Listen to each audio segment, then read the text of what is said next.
ఈ meeting main ఉద్దేశం ఏంటంటే, నిన్న సీఎం గారు ఒక టీచర్స్ మీటింగ్లో నేను రిజైన్ చేయమంటే నేను చేయడానికి రెడీగా ఉన్నా.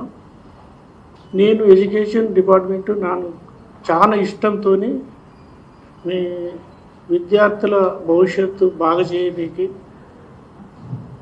ఇప్పుడు విద్యార్థులకు, పేరెంట్లకు, విద్యార్థులకు చదువు ఒకటే ముఖ్యం కాబట్టి దాన్ని ఇంప్రూవ్ చేయడానికే నేను ఎడ్యుకేషన్ డిపార్ట్మెంట్కు సీఎంగా తీసుకున్నా. నేను రెవెన్యూ డిపార్ట్మెంట్ కానీ లేకుంటే ఫైనాన్స్ కానీ ఆ డిపార్ట్మెంట్ తీసుకోకుండా ఇష్టంతో తీసుకున్నా అని చెప్పారు. కాంగ్రెస్ పవర్లో వచ్చే ముందు వాళ్ళు ఈ ప్రామిస్లన్నీ చేశారు. మేము పవర్లో వస్తే ఈ మొత్తం ఎడ్యుకేషన్ సెక్టార్కు, టీచర్స్కు ఇవన్నీ ఫుల్ఫిల్ చేస్తామని. ఇప్పుడు అన్ని ప్రభుత్వ పాఠశాలల్లో పనిచేసే స్టాఫ్ కానీ, పిల్లలకు కానీ మధ్యాహ్న భోజనము, తర్వాత విదేశీ విద్యకు BC, SC, ST, minority, EBC వర్గాలకు 25 lakhs వరకు ఆర్థిక సహాయం. తర్వాత అంతకుముందు గవర్నమెంట్ మూసేసిన 6,000 స్కూళ్ళను మళ్ళీ రీఓపెన్ చేస్తాము. తర్వాత ప్రతి చిన్న గ్రామానికి ఒక ప్రైమరీ స్కూల్ ఏర్పాటు చేస్తాము. ప్రతి రెవెన్యూ గ్రామానికి అప్పర్ ప్రైమరీ స్కూల్, హై స్కూల్ని ఏర్పాటు చేస్తాము. ప్రతి మండలానికి ఒక హై స్కూల్, ఒక జూనియర్ కాలేజీని ఏర్పాటు చేస్తామని చెప్పారు. ప్రతి నిజోక అంటే ఎమ్మెల్సీ హెడ్ క్వార్టర్స్లో డిగ్రీ కాలేజ్. తర్వాత ఇట్లా పీఈటీ టీచర్లందరికీ అపాయింట్ చేస్తామన్నారు. తర్వాత ఎవరైతే ప్రైవేట్ కాంట్రాక్ట్ లేబర్ మీద పనిచేసే టీచర్లందరికీ కూడా శాలరీస్ పెంచుతా అన్నారు. తర్వాత ఎస్సీఆర్టీని మొత్తం రివాంప్ చేసి ఎడ్యుకేషన్ క్వాలిటీని ఇంప్రూవ్ చేస్తా అన్నారు. ఇవన్నిట్లో కూడా ఏది ఒకటి చేయలేదు. తర్వాత నేను ఎమ్మెల్సీ అయిన తర్వాత ఈ టీచర్స్కున్న సమస్యలన్నిటి మీద ఏ సమస్యలు ఉన్నాయనేది ఒక ఐడెంటిఫై చేసాము. అదొక 25 పాయింట్స్ ఉన్నాయి. ఇవన్నీ కూడా వేరే ఏం కాదు, ఇవన్నీ కూడా వాళ్ళ ఎలక్షన్ హామీలు ఇచ్చిన ప్రామిస్లే. ఇవన్నీ కూడా ఇంతవరకు ఒక్క పాలసీ కూడా క్లియర్ చేయలేదు. ఉద్యోగులకు కూడా 6 DAలు ఉన్నాయి. తర్వాత పిఆర్సీ వేస్తున్నారు, పిఆర్సీ వేయలేదు. తర్వాత 317 జీవో ఇదొకటి పాత గవర్నమెంట్ వాళ్ళు తీసుకొచ్చారు. వీళ్ళు కూడా దాన్ని ఇమ్మీడియట్గా అమెండ్ చేసి ప్రతి టీచర్కు 50 కిలోమీటర్ల నుంచి 150 కిలోమీటర్లు ట్రావెల్ చేసి వాళ్ళు పాఠాలు చెప్పే పరిస్థితి ఉండే. దాన్ని అమెండ్ చేసి వాళ్ళందరినీ కూడా ఎక్కడ లోకల్గా మళ్ళీ రీఅడ్జస్ట్ చేస్తున్నారు. దానికి 190 జీవో ఒకటి ఒక జీవోని, కొత్త జీవోని తీసుకొచ్చారు, 119 జీవోను. ఆ జీవో ప్రకారం కూడా కొంతమందికి ట్రాన్స్ఫర్ ఎఫెక్ట్ అయింది. మిగతా ఇంకా చాలా మంది ఇంకా బాధపడుతారు, అదేవిధంగా ట్రావెల్ చేస్తారు. దాన్ని కూడా ఇంకా ఫుల్గా ఇంప్లిమెంట్ చేయలేదు. తర్వాత సిపిఎస్ విధానం రద్దు చేసి యూపీఎస్ విధానం అంటే పాత పెన్షన్ స్కీమ్ విధానం తీసుకొస్తున్నారు, అది కూడా తీసుకురాలేదు. తర్వాత ఈ డిఎస్సి 23లో కొంతమంది పాత ఎడ్యుకేషన్ పాలసీ ఉన్నప్పుడు అపాయింట్ చేశారు. కొన్ని టెక్నికల్ రీజన్తో వాళ్ళ అపాయింట్మెంట్ డిలే అయింది.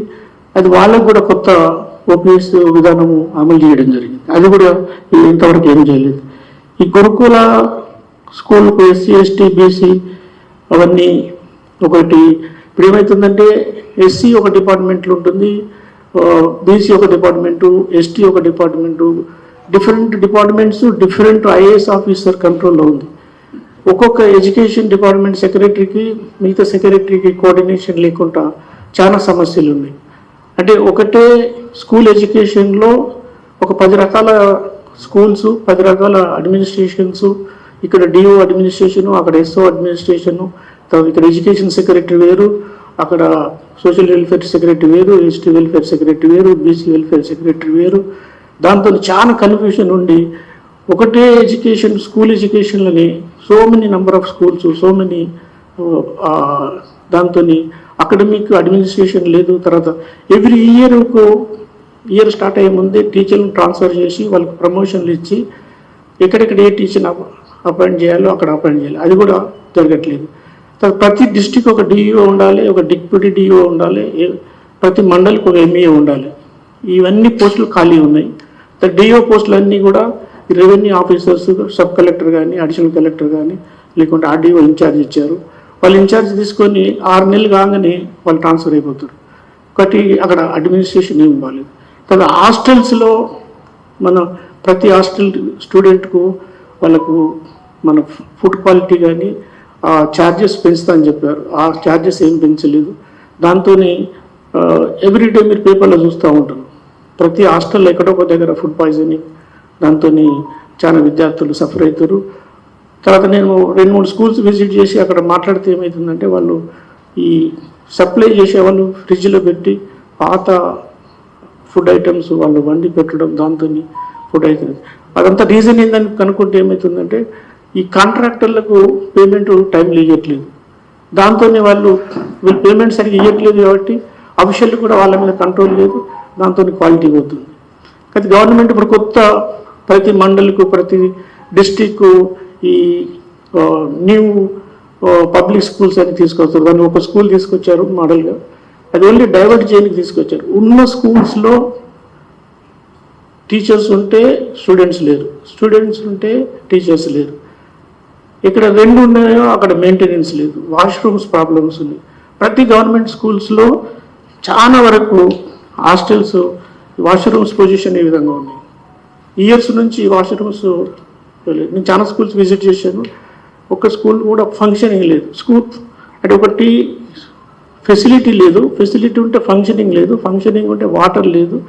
తర్వాత వాళ్ళు క్లీన్ చేసే వాళ్ళ ఎంప్లాయీస్ కూడా టైంలో శాలరీస్ ఇవ్వట్లేదు, దాంతో మెయింటెనెన్స్ కావట్లేదు. కాబట్టి విద్యా విధానం అనేది స్టేట్లో చాలా అధ్వాన పొజిషన్లో ఉంది. కాబట్టి దాన్ని ఇంప్రూవ్ చేయాలంటే వీళ్ళు ఏం చేశారు, ఎడ్యుకేషన్ ఇంప్రూవ్ కావాలంటే వాళ్ళే మేనిఫెస్టోలో చెప్పారు, ఇప్పుడు 5%, 6% ఉంది, మేము 15% బడ్జెట్లో అలొకేషన్ తీసుకొస్తాను. ఇండియాలో లోయెస్ట్ బడ్జెట్ అలొకేషను మన తెలంగాణ గవర్నమెంట్లో ఎడ్యుకేషన్. మేము కూడా చాలాసార్లు డిమాండ్ చేసాము పార్టీ తరఫున, బీజేపీ తరఫున. ఈ మా బీజేపీ రూల్లో ఉన్న స్టేట్లో ప్రతి స్టేట్లో కూడా 15%, 16%, 18% ఉంది. ఈవెన్ గవర్నమెంట్ ఆఫ్ ఇండియాలో కూడా బడ్జెట్ 16% ఉంది ఎడ్యుకేషన్. కాబట్టి ఏ విధంగా ఏ పారామీటర్ చూసినా మన స్టేట్లో ఎడ్యుకేషన్ వ్యవస్థ చాలా అద్భుతంగా ఉంది. అయితే రిటైర్డ్ ఎంప్లాయీస్కు వాళ్ళ ఓన్ సేవింగ్ చేసుకున్న మనీ, జీపీఎఫ్ కానీ ఈపీఎఫ్ కానీ వాళ్ళ ఓన్ మనీ వాళ్ళకు ఇవ్వలేని పరిస్థితి ఉంది. దాంతో వాళ్ళు అప్పులు చేసుకొచ్చి వాళ్ళ ఇళ్ళకి ఈఎంఐలు కడుతురు. అంటే ఇక్కడ ఈఎంఐ ఇంట్రెస్ట్ కడుతురు, ప్లస్ మళ్ళీ ప్రైవేట్ అప్పులు తీసుకొచ్చి మళ్ళీ ఈఎంఐ పే చేస్తారు. వాళ్ళ పిల్లలు అబ్రాడ్ పంపాలంటే లోన్ తీసుకొని పంపిస్తారు. చాలామంది ఎంప్లాయీస్ కొంతమంది చనిపోయారు. అంటే వాళ్ళు రిటైర్డ్ అయిన తర్వాత వాళ్ళు పీస్ఫుల్గా ఉండాల్సిన ప్రతి ఎంప్లాయీ తర్వాత వాళ్ళు ఇప్పుడు ఒక రిటైర్డ్ ఎంప్లాయీస్ అసోసియేషన్ని ఫామ్ చేసుకొని వాళ్ళు రోడ్ల మీద స్ట్రైక్ చేయడం, కలెక్టర్ ఆఫీసులో వెంబడి తిరగడం, సెక్రటరీ వెంబడి తిరగడం, తర్వాత ఇక్కడ స్టేట్ లెవెల్లో కూడా ఎన్నో ధర్నాలు చేశారు. బట్ ఆ విధంగా కూడా రిటైర్డ్ ఎంప్లాయీస్ కూడా మనం అది ఇవ్వట్లేదు. తర్వాత స్టూడెంట్స్ స్కాలర్షిప్స్ పెంచుతా అన్నారు. స్కాలర్షిప్స్ పెంచే బదులు స్టూడెంట్స్కి ఇచ్చే స్కాలర్షిప్స్ ఇప్పుడు 10,000 కోట్లు బకాయిలు ఉంది. పాత గవర్నమెంట్ కొంత బకాయిలు పెట్టిపోయిందని చెప్తారు కదా, వీళ్ళు వచ్చిన తర్వాత కూడా మళ్ళీ 2 years నుంచి బకాయిలు ఉన్నాయి. ఇవన్నీ కలిపితే 10,000 crores ఇవ్వాలి. దానికి కూడా మన బీజేపీ పార్టీ తరఫున బీజేపీ రోజు మనం స్ట్రైక్ చేస్తూ ఉన్నాము, అది కూడా మీ అందరికీ తెలిసిన విషయం. అంటే ఇప్పుడు దాంతో ఏమవుతుంది, మొత్తం ఎడ్యుకేషన్ సిస్టాన్ని ఇంప్రూవ్ చేస్తూ అంటున్నాము. ఎడ్యుకేషన్ సిస్టమ్కు ఈ బకాయిలు ఇవ్వకపోవట్లా, కాలేజీలు శాలరీస్ ఇవ్వలేకపోతారు. స్టాఫ్ 6 months నుంచి శాలరీస్ ఇవ్వలేదు, 7 months నుంచి కొన్ని కాలేజీలు ఇవ్వలేదు. తర్వాత teaching staff, non teaching staff quality రావాలంటే వాళ్ళు శాలరీ టైం ఇవ్వలేకపోతారు మేనేజ్మెంట్, దాంతో వాళ్ళను గట్టిగా అడగలేకపోతారు. తర్వాత ఎవరైతే సర్టిఫికేట్స్ వీళ్ళందరూ చదువుకున్న తర్వాత వాళ్ళ హైయర్ ఎడ్యుకేషన్ కానీ ఎంప్లాయ్మెంట్కు వాళ్ళు దూరం అయిపోయారు. ఎందుకంటే సర్టిఫికేట్ లేనిది ఎవరు ఎంప్లాయ్మెంట్ ఇవ్వరు. ఆ విధంగా కూడా స్టూడెంట్స్ అంతా సఫర్ అవుతారు. అంటే నిన్న సీఎం గారు ఒక మాట అన్నారు, ఇంజనీర్స్ అందరూ వేస్ట్ ఉన్నారు, వాళ్ళకి అప్లికేషన్ కూడా రాయేస్తలేదన్నారు.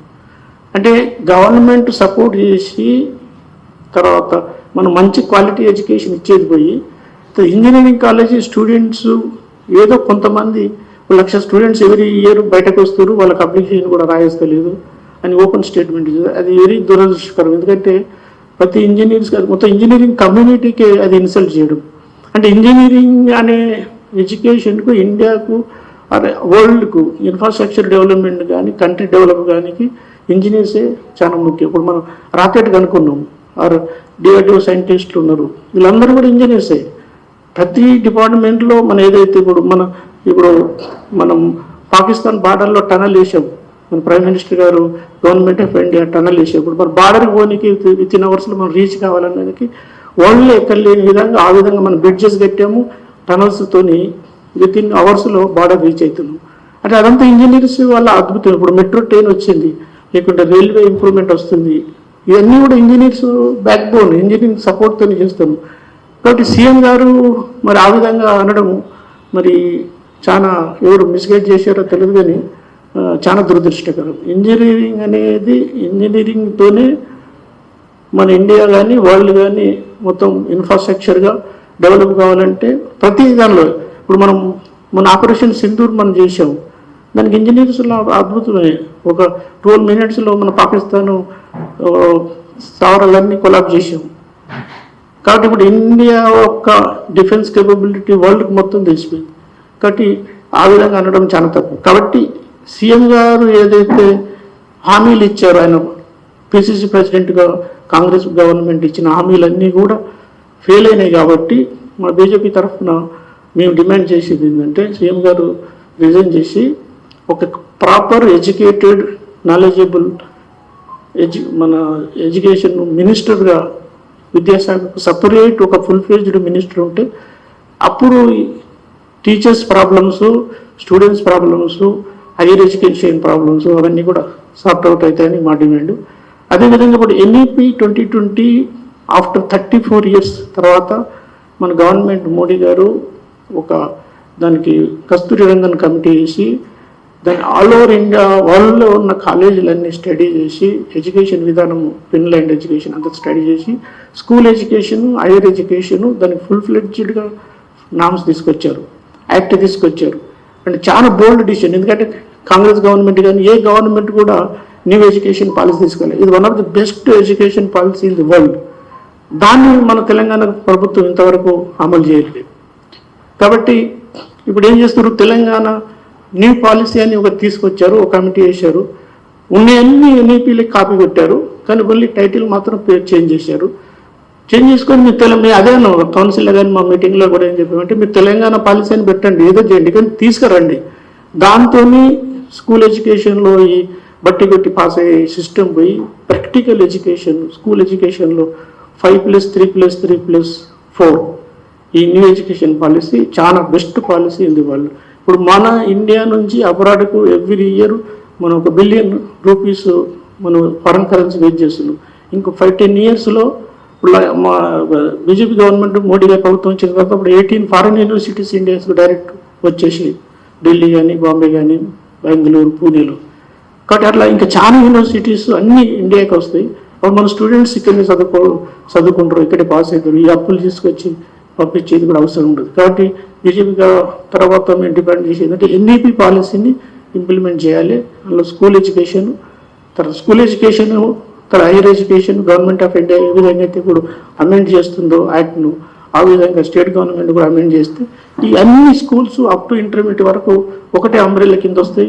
ఎస్టీ, బీసీ ఇవన్నీ జూనియర్ కాలేజీలు, స్కూల్స్ ఈ సో మెనీ డివిజన్స్ ఉండకుండా కామన్ అంబ్రెల్లా కింద వస్తుంది, కామన్ అడ్మినిస్ట్రేషన్ ఉంటుంది, అప్పుడు గవర్నెన్స్ బాగుంటుంది. బట్ ఎన్ఈపీ పాలసీని కూడా ఇమ్మీడియట్గా తీసుకురావాలి. తర్వాత స్కాలర్షిప్స్ కూడా ఇమ్మీడియట్గా రీఎంబర్స్మెంట్ ఇవ్వాలి. రిటైర్డ్ ఎంప్లాయీస్ అందరికీ కూడా వాళ్ళకి ఎలిజిబుల్, వాళ్ళకి ఇచ్చే డబ్బులన్నీ కూడా ఇమ్మీడియట్గా ఇవ్వాలి. తర్వాత టెట్ అనేది ఒకటి కొత్తది, టీచర్లకు కూడా 30 ఏళ్ళు, 40, 25 ఏళ్ళు పనిచేసిన వాళ్ళు కొత్త ఎగ్జామ్ పాస్ కావాలని ఒక కొత్త ప్రాబ్లం వచ్చింది. దానికి ఎన్సీఆర్టీకి ఫుల్ పవర్స్ ఉన్నాయి.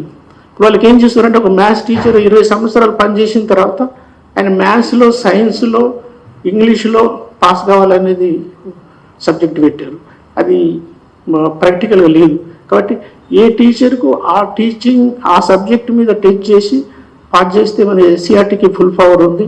కాబట్టి సుప్రీంకోర్టు డైరెక్షన్ ప్రకారం ఎస్సీఆర్టీకి ఆ రూల్స్ అమెండ్ చేసుకొని రివైజ్డ్ ఫార్మేట్లో టెస్ట్ పెట్టి వాళ్ళందరికీ కూడా పాస్ చేయాలి. ఎందుకంటే వాళ్ళు కొంతమంది రిటైర్డ్ అవుతారు, కొంతమంది రిటైర్డ్ అయ్యే స్టేజ్లో ఉన్నారు, 20 సంవత్సరాలు ఉన్నారు. వాళ్ళందరికీ కూడా ఈ టెట్ అనేది పెద్ద ప్రాబ్లంగా తయారైంది.